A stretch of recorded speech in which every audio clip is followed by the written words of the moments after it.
Hello and welcome to Two Man Meta. I'm Aunty Kaz, and on today's episode of OOP, we are going to be reviewing the keywords for My Little Pony, the trading card game.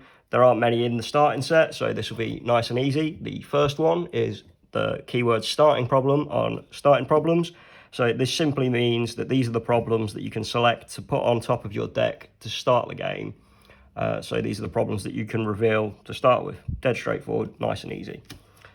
On the troublemakers, we have the keyword villain. So villains can be played as normal troublemakers, except that they are effectively on both sides. So they block both sides from scoring, and both sides can defeat the villain to score the points on the card.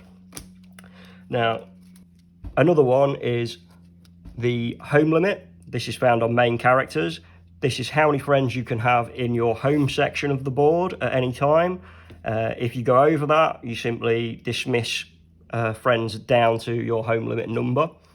So the next ones are pretty much all there are in this game for keywords.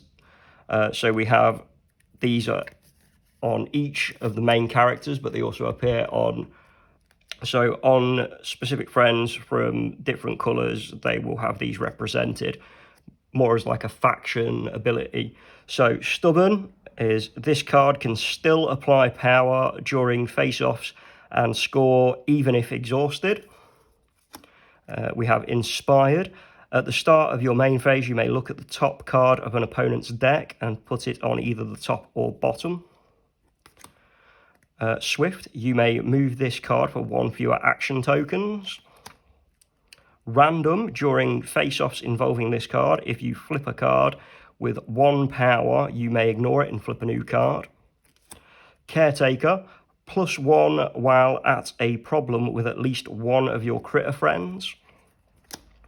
Finally, Studious, when you win a face-off involving at least one of your characters with this keyword, gain 1 action token.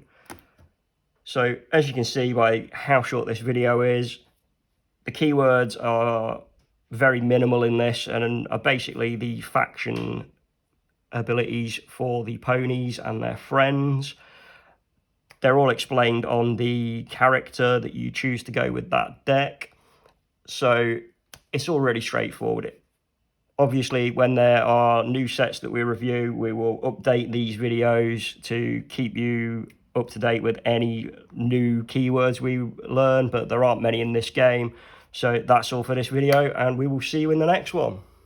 If you enjoyed this episode of Two Man Meta, don't forget to like and subscribe to stay up to date as we release multiple episodes each week. If you would like to help support the channel, check out the links in the description below, as well as links to our social media pages. Thank you for watching. See you next episode.